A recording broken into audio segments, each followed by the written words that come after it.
कहिए बेटा भरत। राम मौजूद होते अगर इस जगह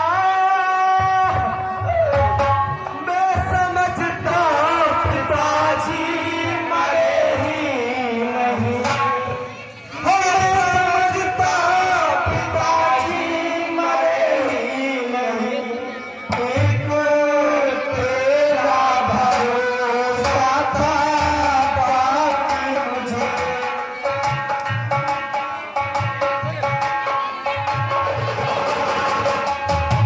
एक तेरा भरोसा था बाकी मुझे।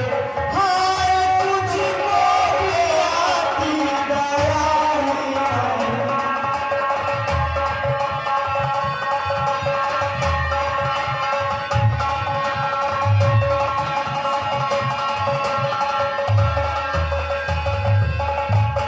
और माँ राम को बेच बन में करूँ राज में। राम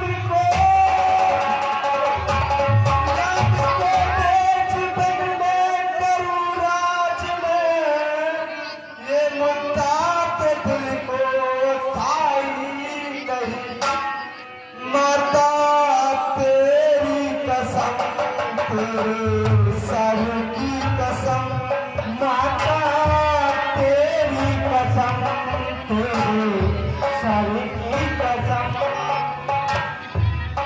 माता तेरी कसम तेरे सर की कसम। इसमें मेरी कोई सगाई नहीं।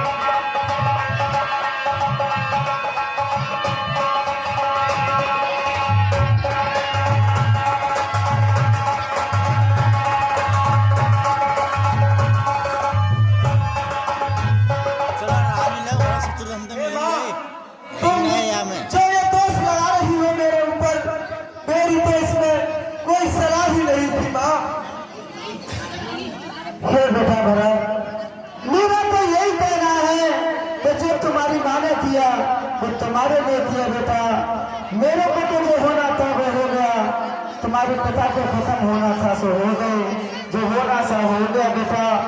आप राज करिए, महलों में रहिए। नहीं माँ, मैं भैया राम के बिना राज नहीं कर सकता।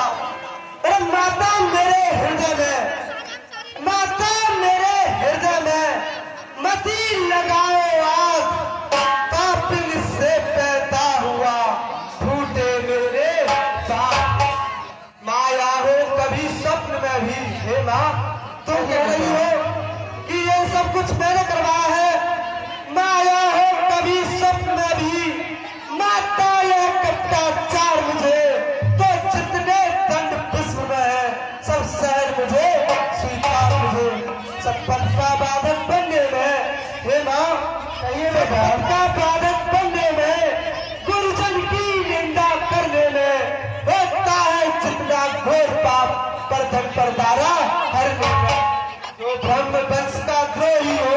हे माँ कहिए बेटा। तुमने जो दोष लगाया है मेरे ऊपर, जो ब्रह्म वंश का द्रोही हो, निज धर्म न जिसको प्यारा हो, उसकी गति पाऊं मैं माता यदि मेरा तनिक इशारा हो।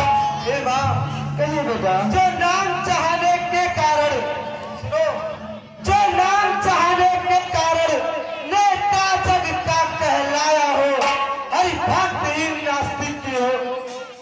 जो नाम चाहने के कारण नेता जग का कहलाया हो, वो वही अवस्था मेरी भी यदि मैंने षड्यंत्र रचाया हो।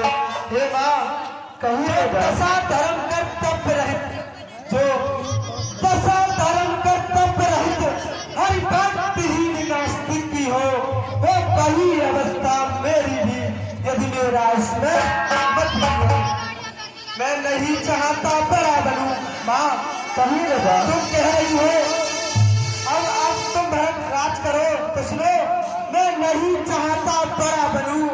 रहने दो छोटा ही मुझको, शासन का अनुशासन मत हो, करने दो सेवा ही मुझको। स्वामी इसका बनना अच्छा। माँ कहिए बेटा भरत। स्वामी इसका बनना अच्छा, जो स्वामी पद के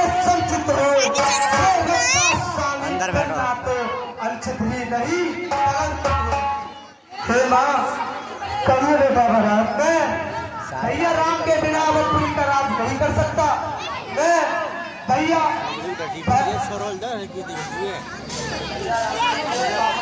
भैया राम के लिए वापस लेकर आऊंगा और उन्हें ही अवध का राज कराऊंगा मैं। ठीक है बेटा भरत, तुम्हारी गुरु जी के पास चलते हैं। चलो भैया। तो बैठा रहे बन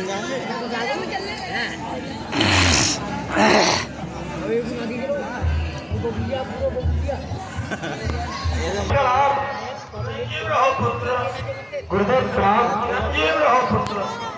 लग रही सोचिए विपरीतो देश विहीना तज विधारा विषय मीना।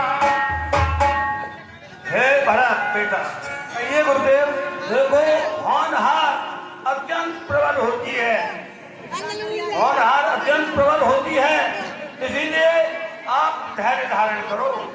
नहीं गुरुदेव, मैं भैया राम को लेने के लिए बन जाऊंगा।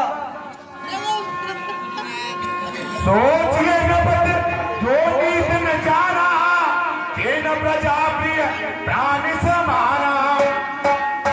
भैया भरत, तुम जो शोक अपने पिताजी का कर रहे थे, देखो आपके जो पिताजी थे वह शोक करने के योग्य नहीं थे, क्योंकि वह तो ज्ञानी थे, प्रजा को पुत्र के समान समझने वाले थे। और बेटा ये बताता हूँ शोक किसका करना चाहिए। देखिए शोक उस ब्राह्मण का करना चाहिए जो वेद को छोड़कर और शराब पीता हो, जुआ करता हो, कुछ भी करता हो, वेद का काम नहीं करता हो, ऐसे ब्राह्मण का शोक करना चाहिए। और क्षत्रिय का उसका शोक करना चाहिए जो अपने राज्य की रक्षा ना कर सके, ठीक। और उस वैश्या का शोक करना चाहिए जो महफिल में नाचते गाते शर्माती हो। भैया हमारे जो पिताजी थे वह शोक करने के योग्य नहीं थे। और बेटा इस समय अत्यंत परेशानी है। अब आप ऐसा करिए, देखो रामचंद्र और सीता और लक्ष्मण तो आपके पिताजी की आज्ञा मानकर वन को चले गए, और आपके पिताजी की आज्ञा भी यही है कि आप राज्य करो। इसमें आपने क्या विचार किया है भैया? किस तरह से राज्य नहीं करोगे तो क्या होगा इस राज्य का? तुम राज्य करो, मेरी बात मान लो। नहीं गुरुदेव, मैं भैया राम के बिना अवध का राज नहीं कर सकता। मैं भैया राम को अवधपुरी को वनों से वापस लाऊंगा। अच्छा, जब आपका विचार ऐसा ही है तो चलो हम भी सहमति देते हैं। गुरुदेव प्रणाम। चलो हम भी साथ चलें। आप भी साथ चलिए। ओ मई